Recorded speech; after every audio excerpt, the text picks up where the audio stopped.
Today, I invite you into a conversation that journeys into the depths of the human psyche, a conversation that draws on the wisdom of Stoic philosophy. We'll delve into the essence of solitude, the transformation it can bring about, and the profound Stoic truth that if you're alone for a long time, soon you will discover your true self. Alone. It's a word that tends to draw a shiver, doesn't it? Our society is woven with connections. Digital, physical, emotional. We're taught to fear isolation, to see it as a symptom of something gone awry. But what if we've been looking at it all wrong? What if solitude isn't the enemy, but rather a guide, a teacher, a mirror that reflects the very core of who we are? The Stoics, those ancient philosophers, were champions of solitude. They believed that it was in solitude that we can encounter our genuine selves, stripped of social masks and roles. Epictetus, one of the great Stoic philosophers, once said, "We have 2 ears and 1 mouth, so that we can listen twice as much as we speak." But in today's world, where are we truly silent? Where do we listen?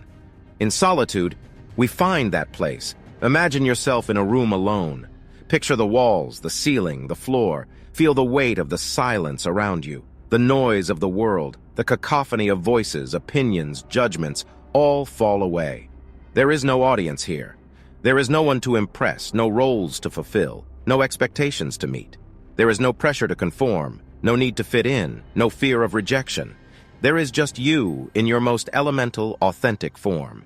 In this quiet, the subtle murmurings of your inner self become more pronounced. They no longer need to compete with the clamor of the outside world. Thoughts that have been pushed aside in the hustle and bustle of daily life, feelings that have been left unprocessed in the wake of distractions, dreams that have been too frightening to entertain amidst the uncertainty of existence, all emerge from the shadows. They demand your attention, your acknowledgement, your understanding. This confrontation with your deepest self might seem terrifying, and that's okay. Solitude, like any profound teacher, demands courage from its students. It demands the courage to look inward, to face oneself, to sit with oneself. Wherever there is a human being, there is an opportunity for a kindness. We often interpret this quote as a call to action, as an urging to be kind to others. But what if we reframe this notion? What if we turn this kindness inward? In solitude, we are presented with the extraordinary opportunity to be kind to ourselves. In solitude, we find the space to heal, to mend the wounds inflicted by the world and by ourselves. We find the time to grow, to evolve, to transform. We find the chance to befriend ourselves, to cultivate a relationship with ourselves that is as enriching, as rewarding as any relationship with another. In the ceaseless company of others, in the relentless pursuit of social acceptance, it's easy to lose ourselves. Our individuality, our unique voice, our personal narrative, risk being drowned in the chorus of other voices.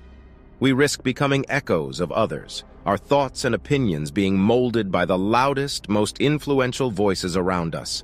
We risk losing sight of our own value, our own worth, our own potential. Yet the Stoics fervently believed in the power of the individual mind, in the power of reason and personal perception. They believed in the ability of the human spirit to rise above the herd, to assert its individuality, to champion its uniqueness.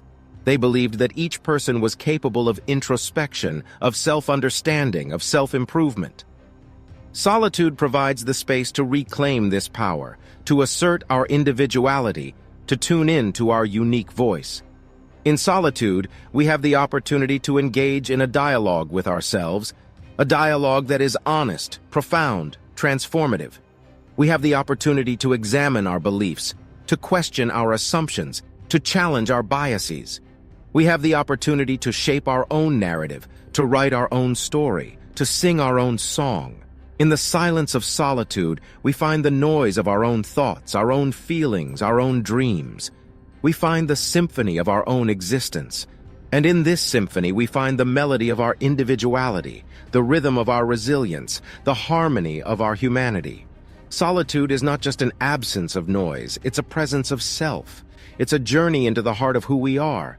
It's a dance with our deepest, most authentic selves.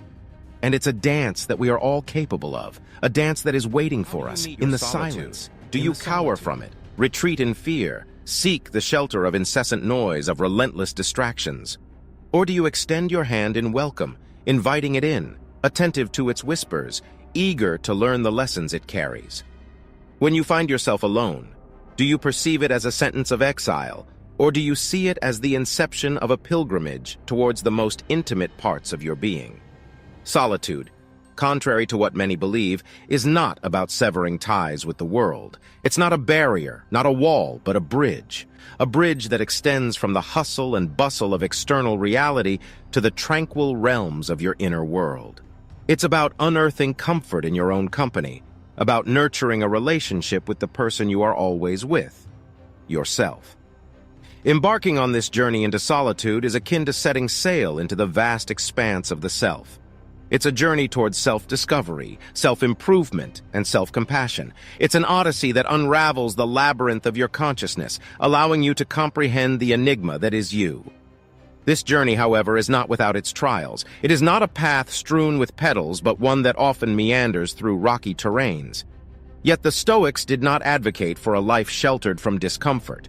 Quite the contrary, they believed that discomfort is not an antagonist, but a mentor, a chisel that shapes character, a crucible that forges resilience, and a catalyst that cultivates equanimity.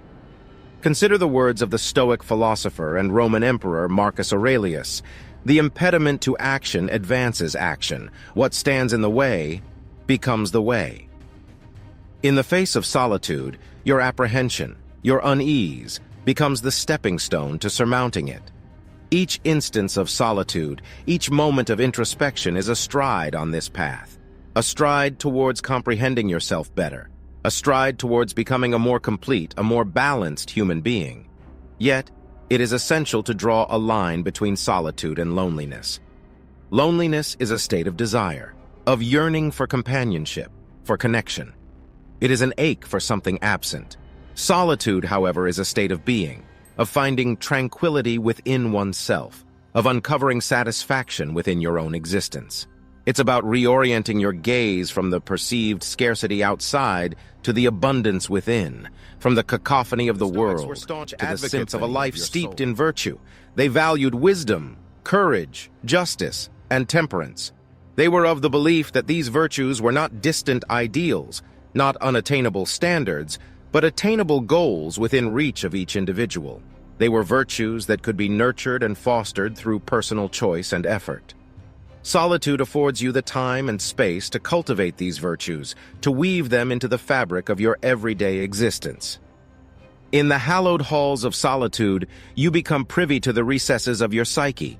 You come face to face with your strengths and weaknesses, your fears and desires, your aspirations and dreams. You learn the art of patience with yourself, of kindness towards your own failings, and of rejoicing in your own victories.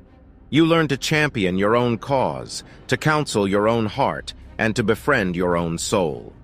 In this self-relationship, you cultivate a sense of self-reliance, a sense of self-sufficiency, empowering you to face the world with serene confidence, with composed determination. So, I ask again, how do you respond when alone? In the end, remember, solitude isn't about withdrawing from the world. It's about returning to it, stronger, wiser, more compassionate. It's about realizing that you are a part of a larger whole, but you are also a whole unto yourself. To quote Seneca again, "All the world is a stage, and all the men and women merely players." Solitude gives you the chance to write your own script, to choose your own role, to direct your own performance. It allows you to step onto the world's stage, not as an echo, not as a mask, but as the most authentic version of yourself. So I invite you to explore solitude, to embrace it, to learn from it. It might seem daunting, it might seem lonely, but remember, if you're alone for a long time, soon you will discover your true self. And in discovering your true self, you will find a companion for life, a companion who understands you, who supports you, who loves you, unconditionally, unwaveringly, yourself. This is the gift of solitude, the gift of Stoic wisdom. And it's a gift that's waiting for you, waiting in the quiet, in the stillness, in the solitude. Are you ready to receive it?